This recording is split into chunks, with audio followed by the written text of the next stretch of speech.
Hello everyone, आज हम लोग पढ़ने वाले हैं क्लास 9th की विज्ञान की बुक से चैप्टर नंबर 1 हमारे आसपास के पदार्थ।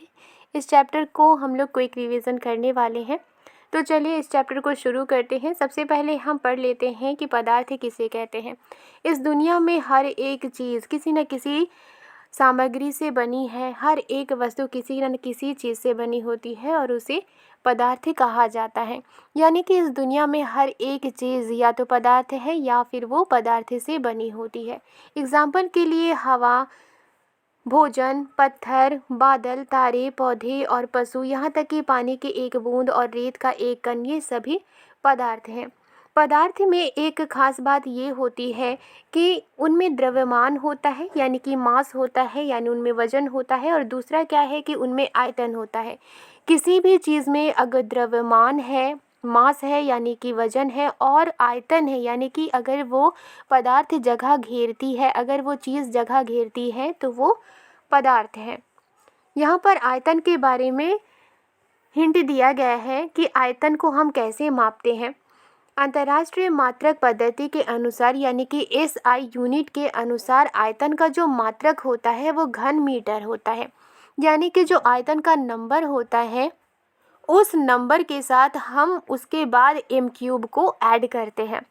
यहाँ पर अगर हम क्यूब को ड्रॉ करते हैं तो हम देखेंगे कि इस क्यूब का अपना एक लंबाई है, अपनी एक चौड़ाई है और अपनी एक ऊंचाई यानी कि गहराई है। अब मान लीजिए कि इसकी जो मेज़रमेंट है अगर वो 20 आती है तो 20 के साथ हम क्या ऐड करेंगे, मीटर क्यूब ऐड करेंगे। आयतन मापने का साधारण यानी कि सिंपल जो मेज़रमेंट होता है, सिंपल जो यूनिट होता है वो लीटर होता है। भारत के दार्शनिक यानी कि इंडियन फिलोसोफर ने पदार्थ को 5 मेन एलिमेंट में, 5 मूल तत्वों में वर्गीकृत किया है यानी कि क्लासीफाई किया है, जिसे उन्होंने पंचतत्व कहा है। ये पंचतत्व कौन कौन से हैं? ये हैं वायु, पृथ्वी, अग्नि, जल और आकाश। भारत के दार्शनिकों के अनुसार दुनिया की हर एक चीज़ इन्हीं 5 तत्वों से मिलकर बनी है। आज के जो आधुनिक वैज्ञानिक हैं यानी कि जो आज के साइंटिस्ट हैं, उन्होंने पदार्थ को 2 भागों में क्लासीफाई किया है। पहला है भौतिक गुणधर्म में और दूसरा है रासायनिक प्रकृति के रूप में। भौतिक गुणधर्म क्या होता है और रासायनिक प्रकृति क्या होता है? जो भौतिक गुणधर्म होता है उसे हम फील कर सकते हैं, जैसे उनके शेप को देख सकते हैं, साइज़ को देख सकते हैं, टेक्सचर को देख सकते हैं, उनमें जो बदलाव होता है उन्हें हम देख सकते हैं। लेकिन जो रासायनिक प्रकृति होती है उसे हम सिर्फ फील करते हैं, उसे हम देख नहीं सकते। फॉर एग्ज़ाम्पल कि अगर आयरन में अगर जंग लगता है तो जंग जिस तरह से लगता है उस प्रोसेस को हम देख नहीं सकते, जबकि जब जंग लग जाता है तभी हम उसे देख सकते हैं, तभी हम उसे फील कर सकते हैं। तो इस चैप्टर में हम किसी भी पदार्थ के भौतिक गुणधर्म के बारे में पढ़ेंगे और रासायनिक जो प्रकृति है, रासायनिक जो गुणधर्म है उसके बारे में हम बाद के चैप्टर में पढ़ेंगे। पदार्थ का भौतिक स्वरूप क्या होता है, यानी कि किसी भी मैटर का फिजिकल नेचर क्या होता है। सबसे पहले इसके पॉइंट को पढ़ लेते हैं। पहला पॉइंट क्या है पदार्थ का भौतिक स्वरूप में? पहला पॉइंट क्या है कि पदार्थ कणों से मिलकर बना होता है। दूसरा पॉइंट क्या है? दूसरा पॉइंट है कि पदार्थ के कणों के बीच रिक्त स्थान होता है यानी कि खाली जगह होता है। तीसरा है कि पदार्थ के कण निरंतर यानी लगातार गतिशील होते हैं यानी कि वो मूव करते रहते हैं। चौथा है कि पदार्थ के कण एक दूसरे को आकर्षित करते हैं यानी कि एक दूसरे को अट्रैक्ट करते हैं। अब ये जितने भी पॉइंट हैं हम एक एक करके इसे पढ़ने वाले हैं और एक्टिविटी के जरिए हम इसे समझेंगे। तो सबसे पहली जो भौतिक स्वरूप है वो क्या है? पदार्थ कणों से मिलकर बना होता है। पदार्थ कणों से मिलकर बना होता है। इससे जानने से पहले एक विचारधारा थी कि जो पदार्थ होते हैं वो लकड़ी के टुकड़े की तरह होते हैं और सतत होते हैं यानी निरंतर होते हैं।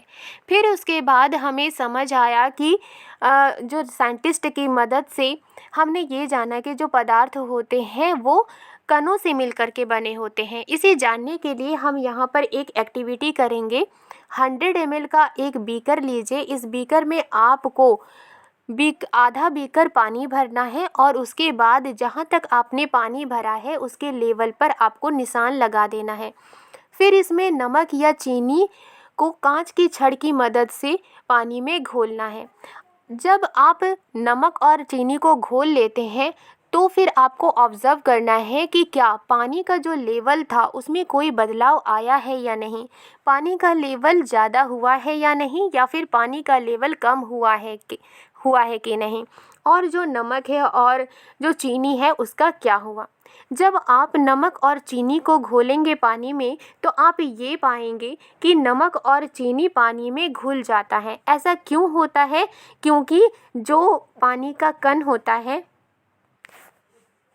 उसके बीच में नमक या चीनी के कण छोटे होकर विभाजित होकर छोटे छोटे टुकड़ों में होकर फिर वो पानी के कणों के बीच में आ जाते हैं।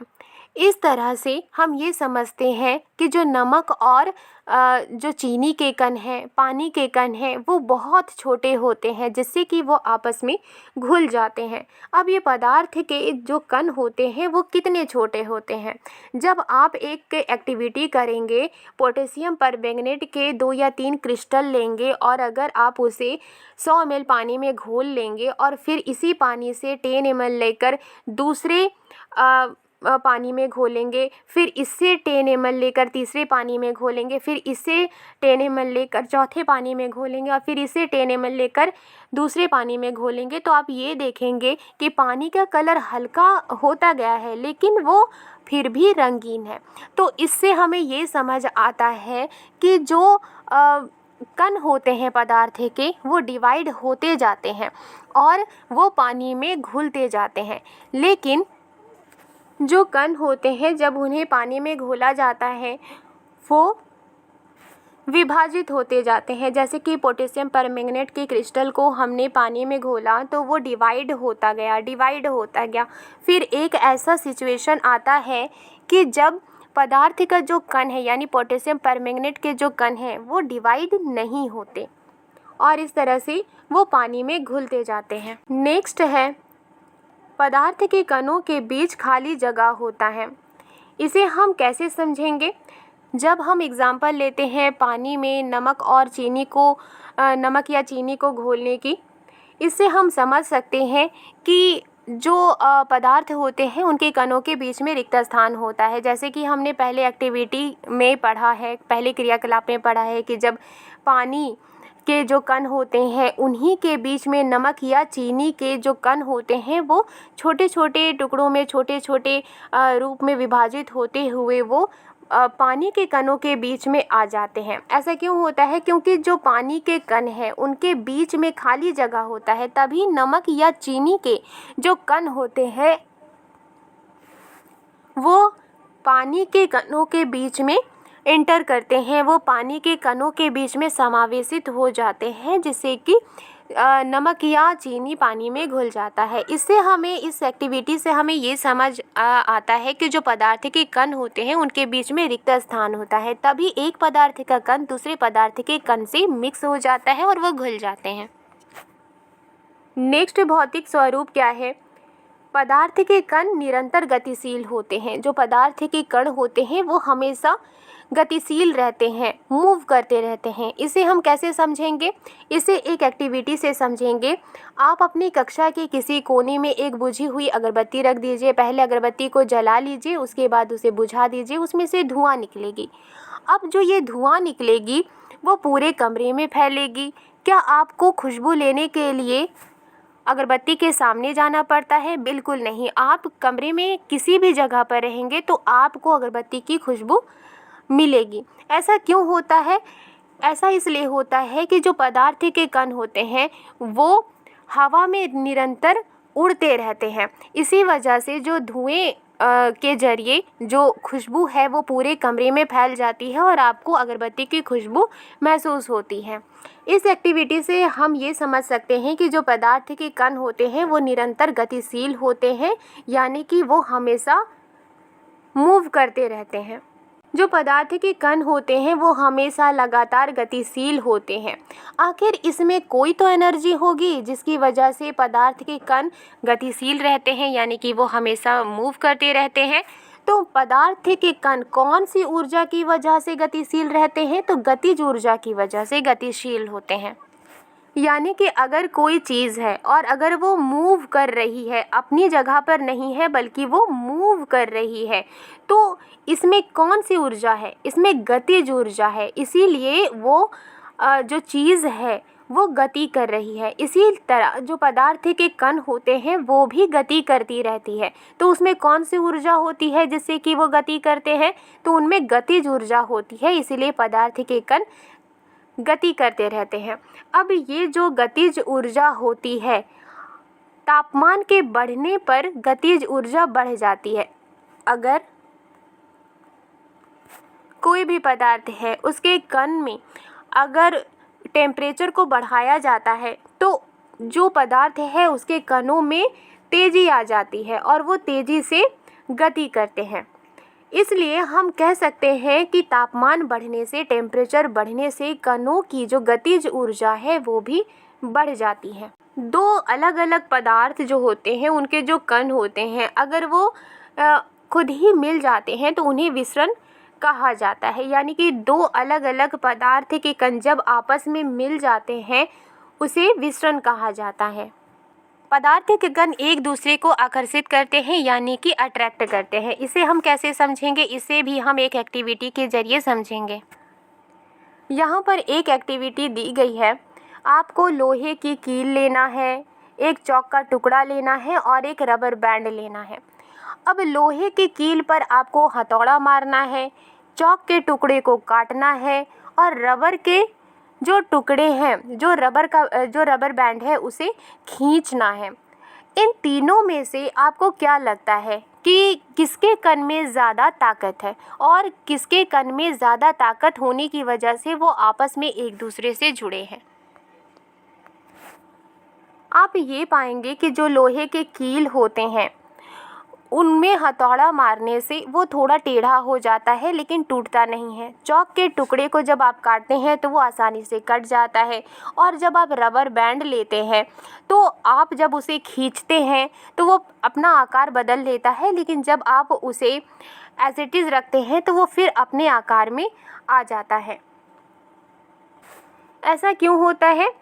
क्योंकि पदार्थ के जो कण होते हैं उनके बीच में एक ताकत काम करता है। किसी भी पदार्थ के कणों के बीच में एक ताकत काम करता है, एक बल कार्य करता है और ये जो बल है वो कणों को आपस में एक साथ रखता है। इस बल को क्या कहते हैं? इस बल को आकर्षण बल कहते हैं और इस आकर्षण बल की वजह से ही पदार्थ के बारे में ये माना जाता है, ये समझा जाता है कि किस पदार्थ में कितनी ताकत है, किस पदार्थ के जो कण हैं वो आपस में किस तरह से जुड़े हुए हैं। अगर पदार्थ के कणों के बीच में आकर्षण बल कम है तो वो आसानी से टूट सकते हैं। अगर पदार्थों के कणों के बीच में आकर्षण बल ज़्यादा है तो वो आसानी से नहीं टूट सकते हैं और वो अपने ही शेप में रहेंगे। अब हम लोग पढ़ेंगे पदार्थ की अवस्थाएं। कोई भी पदार्थ की कितनी अवस्थाएं होती हैं? तो पदार्थ की 3 अवस्थाएं होती हैं, ठोस, द्रव्य और गैस। सबसे पहले हम ठोस अवस्था के बारे में पढ़ेंगे। पदार्थ के जो ठोस अवस्था होती है उसमें अपना एक निश्चित आकार होता है, स्पष्ट सीमाएं होती हैं, यानी कि ठोस की जो सीमा है वो स्पष्ट होती है और उनका आयतन स्थिर होता है। यानी कि अगर कोई ठोस चीज़ है तो वो जिस जगह भी रखी जाएगी वो अपना आकार चेंज नहीं करेगा, वो अपना आयतन चेंज नहीं करेगा। बाहर से जब इसके ऊपर बल लगाया जाता है इसके बाद भी जो ठोस होता है वो अपने आकार को बनाए रखते हैं। भले ही बाहर के ताकत लगने पर, बाहर के बल लगने पर ठोस टूट सकता है लेकिन वो अपना आकार नहीं बदलता है, इसलिए ठोस दृढ़ होते हैं। ठोस के कण आपस में क्लोज होते हैं। जो ठोस के कण होते हैं उनके बीच में जो रिक्त स्थान होता है वो बहुत ही कम होता है। रबर बैंड की अगर हम बात करें तो रबर बैंड का आकार बदलता है। जब बाहर से उसके ऊपर बल लगाया जाता है, उसे खींचा जाता है तो उसका आकार बदलता है और बल हटा लेने पर रबर बैंड पहले जैसे अपने आकार में आ जाता है। ज़्यादा बल लगाने पर ये टूट जाता है, लेकिन वो अपना आकार नहीं बदलता। इसीलिए जो रबर बैंड है वो क्या है? ठोस है। चीनी और नमक की बात करें अगर, तो हम जिस कंटेनर में, जिस भी प्लेट में या किसी भी जार में अगर हम चीनी को रखते हैं या नमक को रखते हैं तो वो उसका आकार लेते हैं, लेकिन जो चीनी या नमक का क्रिस्टल होता है उसके आकार नहीं बदलते हैं। इसलिए नमक और चीनी के जो क्रिस्टल होते हैं वो क्या हैं? ठोस हैं। अगर स्पंज की बात करें तो स्पंज में बहुत छोटे छोटे छेद होते हैं, उनमें हवा भरा हुआ होता है। जब हम स्पंज को दबाते हैं तो जो छेद होता है उसमें से हवा बाहर निकल जाती है, जिससे कि स्पंज में संपीड़न होता है। लेकिन जब स्पंज में हवा फिर से भर जाती है वो पहले के आकार में होता है। इस तरह से हम ये कह सकते हैं कि जो स्पंज है वो भी क्या है? वो भी ठोस है। द्रव्य का आकार नहीं होता, लेकिन आयतन निश्चित होता है। द्रव्य का आयतन होता है। द्रव्य जगह घेरती है। जिस बर्तन में द्रव्य को रखा जाता है वो उसी बर्तन का आकार ले लेते हैं। द्रवों में बहाव होता है और इनका आकार बदलता है, इसलिए द्रव्य दृढ़ नहीं होते लेकिन तरल होते हैं। जो द्रव्य के कण होते हैं वो ठोस के कणों के मुकाबले थोड़े दूर होते हैं, इसी वजह से उनमें बहाव होता है। ठोस पानी में विसरण करता है, यानी कि किसी भी तरह का ठोस, जैसे नमक या चीनी है, जो नमक और चीनी के क्रिस्टल होते हैं वो, उन्हें अगर पानी में घोला जाता है तो नमक और चीनी के जो कण होते हैं वो आसानी से पानी के कणों के बीच में मिक्स हो जाते हैं। इस तरह से जो कुछ ठोस होते हैं और कुछ ऐसे ठोस होते हैं वो पानी में घुल जाते हैं, उनका विसरण संभव होता है। और कुछ द्रव्य होते हैं जो द्रव्य में भी घुल जाते हैं, यानी एक द्रव्य के जो कण होते हैं वो दूसरे द्रव्य के कणों के बीच में एंटर करते हैं और उसमें घुल जाते हैं। इन्वायरमेंट में जो गैस होती हैं, कुछ गैस होती हैं जो विसरित होकर पानी में घुल जाती हैं, जैसे कि ऑक्सीजन और कार्बन डाइऑक्साइड है, वो पानी में घुली हुई होती है। और जो जलीय जंतु होते हैं, जैसे कि पानी में रहने वाले जो जंतु होते हैं और पानी में रहने वाले, पानी में पाए जाने वाले जो पौधे होते हैं, उनके लिए ऑक्सीजन और कार्बन डाइऑक्साइड ज़रूरी होता है। इसलिए जो वातावरण की गैसें होती हैं, हम कह सकते हैं कि वातावरण की गैसें, इन्वायरमेंट की जो गैस होते हैं वो पानी में घुल जाती हैं। इस तरह से कुछ ठोस का पानी में द्रव्य में विसरण होता है, द्रव्य का द्रव्य में विसरण होता है, गैस का भी द्रव्य में विसरण होता है। यानी कि जो द्रव्य होता है वो खुद में ठोस को भी घोल लेती है, द्रव्य को भी खुद में घोल लेती है और गैस को भी खुद में घोल लेती है। अब कौन सी अवस्था द्रव्य में सबसे पहले विसरण करती है? ठोसों के मुकाबले में जो द्रव्य होते हैं उनका विसरण दर अधिक होता है। ऐसा क्यों होता है? क्योंकि जो द्रव्य अवस्था में पदार्थ के कण होते हैं वो स्वतंत्र रूप से गति करते हैं, यानी कि द्रव्य के जो कण होते हैं वो ठोस के कण के मुकाबले में दूर दूर होते हैं, इसलिए उनमें बहाव होता है और वो स्वतंत्र रूप से गति करते हैं। इसलिए जो कण होते हैं द्रव्य के, वो उनमें विसरण की दर अधिक होती है। और ठोस की अपेक्षा द्रव्य के कणों में रिक्त स्थान भी ज़्यादा होता है, इसीलिए ठोस की अपेक्षा द्रवों में विसरण की दर ज़्यादा होती है। ठोस में विसरण की दर कम होती है, लेकिन द्रव्य में विसरण की दर ज़्यादा होती है। अब हम लोग पढ़ेंगे गैसीय अवस्था के बारे में। गैस के जो कण होते हैं वो स्वतंत्र रूप से मूव करते हैं, यानी कि ठोस के जो कण होते हैं वो आपस में क्लोज होते हैं। जो द्रव्य के कण होते हैं उनके बीच में ज़्यादा रिक्त स्थान होता है, लेकिन जो गैस के कण होते हैं उनके बीच में द्रव्य के मुकाबले में ज़्यादा रिक्त स्थान होता है। और इस वजह से जो गैस के कण होते हैं वो स्वतंत्र रूप से मूव करते हैं, स्वतंत्र रूप से वो गति करते हैं। ठोस और द्रव्य के कंपैरिजन में गैस की संपीड्यता यानी कि कंप्रेशन काफ़ी अधिक होती है। क्यों होती है? क्योंकि हमने पहले पढ़ा कि जो ठोस होता है उनके बीच में रिक्त स्थान बहुत ही कम होता है, उनके कण आपस में क्लोज होते हैं। जो द्रव्य होते हैं इनके कणों के बीच में थोड़ा रिक्त स्थान होता है, लेकिन जो गैस के कण होते हैं इनके बीच में ज़्यादा रिक्त स्थान होता है, ज़्यादा खाली जगह होता है, इसलिए इनको आपस में कंप्रेस किया जा सकता है। जब इन्हें यानी गैस के कण को कंप्रेस किया जाता है तब इनके बीच की जो दूरी है, इनके पदार्थ के कणों के बीच की जो दूरी है वो कम हो जाती है और ये कंप्रेस हो जाते हैं।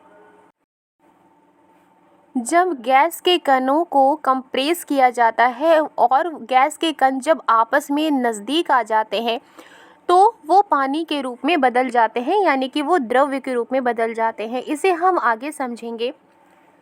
जो द्रवीकृत पेट्रोलियम गैस होता है जिसे हम एलपीजी कहते हैं, वो भी किस फॉर्म में होता है? वो भी द्रव्य फॉर्म में होता है। अस्पताल में जो ऑक्सीजन सिलेंडर दी जाती है वो भी किस फॉर्म में होती है? द्रव्य फॉर्म में होती है।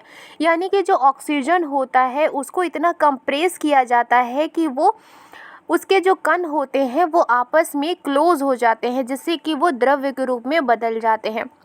और द्रव्य के रूप में बदलने के बाद ही सिलेंडर में ऑक्सीजन को भरा जाता है और अस्पतालों में यूज़ किया जाता है। आजकल गाड़ियों में फ्यूल के रूप में कंप्रेस की हुई प्राकृतिक गैस जिसे हम सीएनजी कहते हैं उसका यूज़ होता है। चूँकि कंप्रेशन ज़्यादा होता है इसकी वजह से गैस के जो अत्यधिक आयतन को भी बहुत कम कर दिया जाता है और इसके बाद आयतन को कम करने के बाद उसी सिलेंडर में भी कंप्रेस किया जा सकता है और आसानी से एक जगह से दूसरी जगह भेजा जा सकता है। जब रसोई घर में खाना पकाया जाता है तो खाने की जो खुशबू होती है वो हवा में मिल जाती है और रसोई से होते हुए वो हम तक पहुंच जाती है। हम खाने की खुशबू को सूंघ सकते हैं। ये जो खुशबू के कण है, गंध के कण है और दूर भी जा सकते हैं। जब पका हुआ गर्म खाना होता है उसकी महक, उसकी खुशबू हमारे पास तक कुछ ही पलों में पहुंच जाती है। ऐसा क्यों होता है? क्योंकि जो गैस के कण होते हैं जब उसके ऊपर किसी भी पदार्थ के कण के ऊपर टेम्परेचर जब बढ़ाया जाता है तो उसके जो कण होते हैं वो स्वतंत्र रूप से गति करते हैं और इसीलिए जो गर्म खाना होता है उसके जो कण होते हैं वो स्वतंत्र रूप से गतिशील होता है, ज़्यादा तेज़ गति से वो गति करता है और इसी वजह से जो गर्म खाने की खुशबू है वो कुछ ही पलों में हम तक पहुंच जाती है। क्योंकि जो गैस के कण होते हैं उनमें तेज़ गति होती है और ज़्यादा उनके कणों के बीच में खाली जगह होता है, इसी वजह से गैस का दूसरे गैसों में विसरण बहुत तेज़ी से होता है। एक गैस दूसरे गैस में बहुत तेज़ी से मिक्स हो जाती है। ये ठोस है। ठोस के जो कण होते हैं वो कुछ इस तरह से क्लोज होते हैं, इनके बीच में खाली जगह बहुत कम होती है।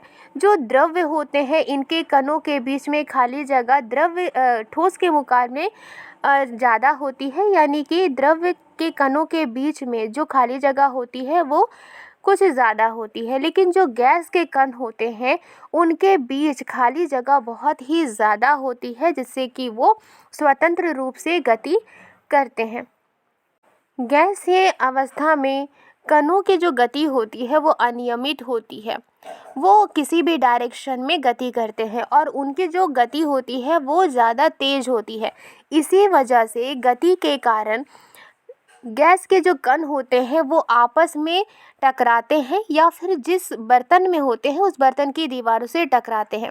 इस तरह से बर्तन की दीवार पर गैस कण जब टकराते हैं तो उसकी ताकत की वजह से गैस का दबाव बनता है। नेक्स्ट है, क्या पदार्थ अपनी अवस्था को बदल सकता है? यानी कि ठोस क्या द्रव्य में बदल सकता है? द्रव्य क्या गैस में बदल सकता है?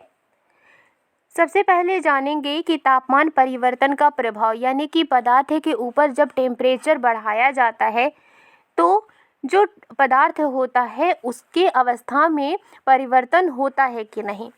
ठोस के तापमान को यानी ठोस के टेम्परेचर को बढ़ाने पर ठोस के कणों की जो गतिज ऊर्जा होती है वो बढ़ जाती है। गतिज ऊर्जा में वृद्धि होने की वजह से जो कण होते हैं वो ज़्यादा तेज़ी से वाइब्रेट करने लगते हैं। ज़्यादा हीट होने की वजह से, ज़्यादा टेम्परेचर होने की वजह से जो पदार्थ के कण होते हैं उनके बीच का जो आकर्षण बल होता है वो कम हो जाता है। इस वजह से कण अपनी नियत स्थान को छोड़कर यानी कि जिस तरह से वो एक कण दूसरे कण के नज़दीक था, जिस तरह से एक कण दूसरे कण के नज़दीक होने की वजह से उनमें अट्रैक्शन था, ये अपने स्थान को छोड़कर ये अधिक स्वतंत्र होकर गति करने लगते हैं, यानी इनके बीच की जो दूरी होती है वो ज़्यादा हो जाती है। इनके बीच का जो रिक्त स्थान होता है वो ज़्यादा हो जाता है और वो स्वतंत्र होकर मूव करने लगते हैं, गति करने लगते हैं। एक ऐसी अवस्था आती है कि जब ठोस पिघलकर द्रव में परिवर्तित हो जाता है, यानी कि ठोस फिर द्रव में बदल जाता है। जिस न्यूनतम तापमान पर ठोस पिघलकर द्रव बन जाता है, यानी कि जिस न्यूनतम टेम्परेचर पर ठोस पिघलकर द्रव बन जाता है वो इसका गलनांक कहलाता है। किसी ठोस का गलनांक उसके कणों के बीच के आकर्षण बल के सामर्थ्य को दर्शाता है, यानी कि किसी भी ठोस का जो गलनांक होता है वो ठोस के कणों के बीच के आकर्षण बल के सामर्थ्य को यानी कि कैपेसिटी को दर्शाता है। बर्फ का गलनांक 273.15 केल्विन है। केल्विन क्या होता है? तापमान की यानी कि टेम्परेचर की अंतर्राष्ट्रीय यानी कि SI मात्रक केल्विन है। 0 degree Celsius is equal to 273.15 kelvin होता है। गलने की प्रक्रिया यानी ठोस से जब द्रव अवस्था में परिवर्तन होता है इसे संगलन कहते हैं। न्यूनतम तापमान पर जब ठोस द्रव में बदलता है इसे गलनांक कहते हैं, यानी कि जो न्यूनतम तापमान है वो ठोस का गलनांक होता है जब वो ठोस से द्रव में बदलता है। और ठोस से द्रव में बदलने की जो प्रक्रिया होती है, जो परिवर्तन होता है उसको संगलन भी कहते हैं। गलनांक पर पहुंचने के बाद जब तक पूरा बर्फ नहीं पिघल जाता है तब तक तापमान नहीं बदलता है, यानी कि जो बर्फ है जब तक उसके ऊपर जो टेम्परेचर पड़ रहा है, जो गलनांक है जब तक उसके ऊपर पड़ रहा है और ये जो बर्फ़ है जब तक ये पूरा नहीं पिघल जाता है तब तक इसके जो न्यूनतम तापमान है जिस पर जो बर्फ़ है वो गल रहा है वो तापमान नहीं बदलता है। चूँकि तापमान में बिना किसी वृद्धि दर्शाए ऊष्मीय ऊर्जा जो कि हीट एनर्जी होती है उसे बर्फ़ सोख लेती है और ये माना जाता है कि ये बीकर में ली गई सामग्री में छुपी रहती है, यानी कि जो बीकर में सामग्री रहती है उसमें हीट एनर्जी छुपी रहती है जिसे गुप्त ऊष्मा कहा जाता है। यहाँ गुप्त का मतलब है छुपी हुई। वायुमंडल दाब पर 1 kg ठोस को उसके गलनांक पर द्रव में बदलने के लिए जितनी उसमें ऊर्जा की आवश्यकता होती है उसे संगलन की प्रसुप्त ऊष्मा कहते हैं, अर्थात 0 degree Celsius is equal to 273 kelvin पर जल के कणों की ऊर्जा उसी तापमान पर बर्फ के कणों की ऊर्जा से अधिक होती है। यानी कि वायुमंडलीय दाब पर कोई भी अगर ठोस है, अगर 1 kg ठोस है तो उसके गलनांक पर द्रव में बदलने के लिए जितनी उसे हीट एनर्जी की ज़रूरत होती है उसे संगलन की प्रसुप्त ऊष्मा कहते हैं। जब हम पानी में हीट एनर्जी देते हैं, टेम्परेचर को बढ़ाते हैं, तो जो पानी का कण होता है वो अधिक तेज़ी से मूव करने लगता है, गति करने लगता है और एक निश्चित तापमान पर पहुंचकर पानी के कणों में इतनी एनर्जी आ जाती है, इतनी ऊर्जा आ जाती है कि उनके कणों के बीच में जो आकर्षण बल होता है वो टूट जाता है और वो स्वतंत्र हो जाते हैं और इस तापमान पर जो द्रव्य होता है वो गैस में बदलना शुरू हो जाता है। वायुमंडलीय दाब पर वह तापमान जिस पर द्रव्य उबलने लगता है उसे उसका क्वथनांक कहते हैं। भाप यानी कि वाष्प में जितना तापमान होता है, भाप यानी वाष्प के कणों में जितना टेम्परेचर होता है, अगर उसी टेम्परेचर को पानी के कणों में दिया जाए तो भाप के कणों में पानी के कणों की अपेक्षा ज़्यादा ऊर्जा होती है। ऐसा इसलिए होता है क्योंकि भाप के कणों ने वाष्पीकरण की गुप्त ऊष्मा के रूप में अतिरिक्त ऊष्मा अवशोषित कर ली है। यानी कि गुप्त ऊष्मा के रूप में भाप के कणों ने एक्स्ट्रा ऊष्मा को सोख लिया है। इसलिए हम कह सकते हैं कि तापमान बदलकर हम पदार्थ को एक अवस्था से दूसरी अवस्था में बदल सकते हैं। हमने सीखा कि गर्म करने पर पदार्थ की अवस्था बदल जाती है, गर्म होने पर ठोस द्रव में बदल जाते हैं और द्रव गैस में बदल जाते हैं। लेकिन कुछ ऐसे पदार्थ हैं जो द्रव अवस्था में बिना बदले ही ठोस अवस्था से सीधे गैस में और वापस ठोस में बदल जाते हैं। इसे हम आगे समझेंगे। अगर हम एग्जाम्पल कपूर का लेते हैं तो कपूर ठोस होता है और वो एक टेम्परेचर पर वो बिना द्रव में बदले ही वो गैस के रूप में परिवर्तित हो जाता है। द्रव अवस्था में बिना बदले ठोस अवस्था से सीधे गैस में बदलने की प्रक्रिया को ऊर्ध्वपातन कहते हैं और गैस से सीधे ठोस बनने की प्रक्रिया को निक्षेपण कहते हैं। नेक्स्ट है दाब परिवर्तन का प्रभाव, यानी कि जब दाब बढ़ाया जाता है या घटाया जाता है तो उसका क्या प्रभाव होता है। दाब के बढ़ने से गैस द्रव में बदल सकती है और तापमान घटने से गैस द्रव में बदल सकती है। ठोस कार्बन डाइऑक्साइड उच्च दाब पर संग्रहित किया जाता है, इकट्ठा किया जाता है। जब वायुमंडलीय दाब का माप 1 एटमॉस्फेयर होता है तो ठोस कार्बन डाइऑक्साइड द्रव अवस्था में आए बिना ही सीधे गैस में परिवर्तित हो जाती है। यही वजह है कि ठोस कार्बन डाइऑक्साइड को शुष्क बर्फ यानी कि ड्राई आइस कहते हैं। इस तरह से हम कह सकते हैं कि पदार्थ की अवस्थाएं यानी कि ठोस, द्रव और गैस दाब और तापमान के जरिए तय होती है। जो गैस होता है वो द्रव में कब बदल जाता है, जब उसके ऊपर दाब बढ़ाया जाता है तो गैस द्रव में बदल जाता है और जब उसके ऊपर तापमान घटाया जाता है तो गैस द्रव में बदल जाता है। यहाँ एटमॉस्फेयर के बारे में लिखा है कि एटमॉस्फेयर गैसीय दाब के मापन का मात्रक है। दाब का जो एसआई मात्रक होता है वो पास्कल है। नेक्स्ट है वाष्पीकरण। पदार्थ की अवस्था बदलने के लिए हमेशा हीट एनर्जी नहीं देना पड़ता, हमेशा दाब बदलने की ज़रूरत नहीं होती। जल को खुला छोड़ देने पर यह धीरे धीरे भाप में बदल जाता है। गीले कपड़े को जब आप सुखाते हैं तो इन्हें फैलाकर सुखाना पड़ता है। अगर आप गीले कपड़े को बिना फैलाए सुखाएंगे तो ऊपर का जो लेयर होगा वो सूख जाएगा, लेकिन अंदर के जो नमी वाले जो एरिया होंगे वो भीगे ही रहेंगे। हम जानते हैं कि पदार्थ के कण हमेशा गतिशील रहते हैं, हमेशा मूव करते रहते हैं, वो कभी नहीं रुकते हैं। एक निश्चित तापमान पर गैस, द्रव या ठोस के कण अलग अलग मात्रा में गतिज ऊर्जा होती है। गैस के कणों में अलग गतिज ऊर्जा होती है, द्रव के कणों में अलग गतिज ऊर्जा होती है और ठोस के कणों में अलग गतिज ऊर्जा होती है।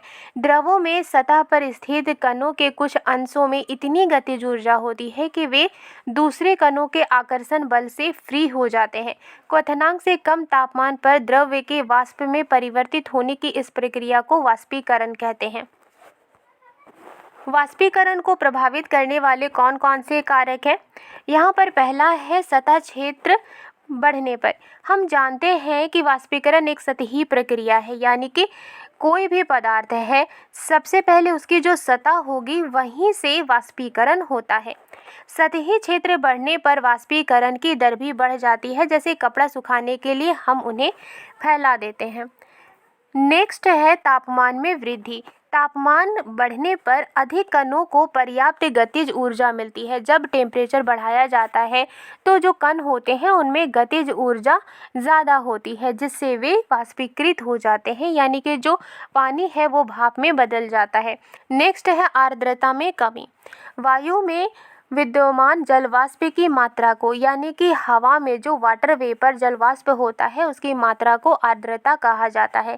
किसी निश्चित तापमान पर हमारे आसपास की हवा में, वायु में एक निश्चित मात्रा में ही जलवाष्प होता है, यानी कि हवा में पानी की छोटी छोटी बूंदें होती हैं। जब हवा में जल के कणों की मात्रा पहले से ज़्यादा होगी तो वाष्पीकरण की दर घटेगी। हम बारिश के मौसम का एग्जाम्पल से समझ सकते हैं कि बारिश के मौसम में जो वाटर वेपर होता है, जल वाष्प होता है, वो वायु में ज़्यादा होता है, इसलिए वाष्पीकरण की दर घटी रहती है, यानी कि जो कपड़ा होता है वो जल्दी नहीं सूखता। लेकिन अगर हवा में जल वाष्प की कमी होगी, उसकी मात्रा अधिक नहीं होती है, जल वाष्प की मात्रा अगर कम होगी तो वाष्पीकरण ज़्यादा होगा। नेक्स्ट है वायु की गति में वृद्धि। हम जानते हैं कि तेज वायु में कपड़े जल्दी सूख जाते हैं। हवा के तेज होने से जल वाष्प के कण हवा के साथ उड़ जाते हैं, जिससे आसपास के जल वाष्प की मात्रा घट जाती है। यानी कि जब तेज हवा चलती है तो कपड़े जल्दी सूख जाते हैं। ऐसा क्यों होता है? क्योंकि हवा के तेज चलने से हवा में जो मौजूद जल वाष्प होता है उसके कण हवा के साथ साथ उड़ जाते हैं, जिससे कि आसपास के जल वाष्प की मात्रा घट जाती है, और जल वाष्प की मात्रा घटने से जो वाष्पीकरण होता है वो ज़्यादा होता है। नेक्स्ट है वाष्पीकरण के कारण शीतलता कैसे होती है।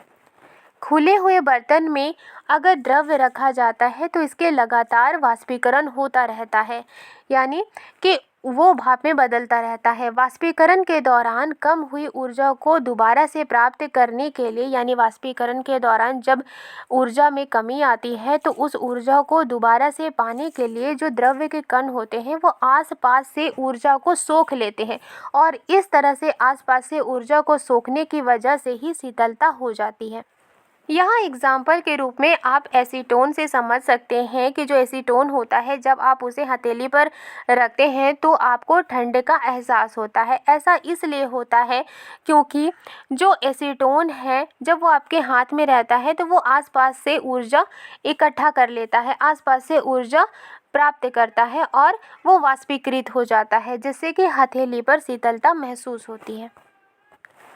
तेज धूप वाले गर्म दिन के बाद लोग अपनी छतों या खुले जगह पर पानी का छिड़काव करते हैं। ऐसा क्यों करते हैं? क्योंकि जो जल का वाष्पीकरण होता है उसमें जो छुपा हुआ हीट होता है वो गर्म सतह को शीतल बनाती है। यानी कि किसी गर्म जगह पर जब पानी छिड़का जाता है तो पानी क्या करती है कि उस जगह की जो छुपी हुई ऊष्मा होती है उसे एब्जॉर्ब कर लेती है, उसे सोख लेती है और पानी भाप बनकर ऊपर उठ जाती है। और ये जो जगह है जहाँ से हीट पानी की बूंदों में जाती है, ये जगह शीतल हो जाती है। नेक्स्ट है गर्मियों में हमें सूती कपड़े क्यों पहनने चाहिए।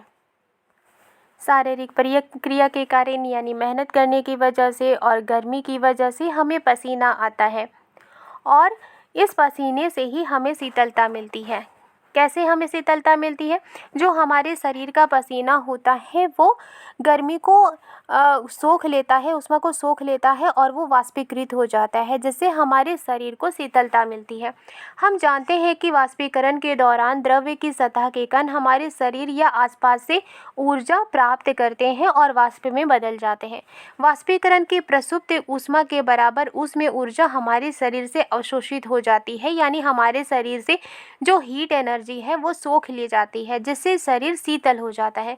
चूँकि सूती कपड़ों में जल का अवशोषण अधिक होता है, यानी कि सूती कपड़ा पानी को ज़्यादा सोखता है, इसलिए हमारा पसीना सूती कपड़े में सोख लिया जाता है और सूख कर वायुमंडल में आसानी से वाष्पीकृत हो जाता है। इससे हमारे शरीर में शीतलता मिलती है। बर्फीले जल से भरे गिलास की बाहरी सतह पर जल की बूंदें क्यों नज़र आती हैं?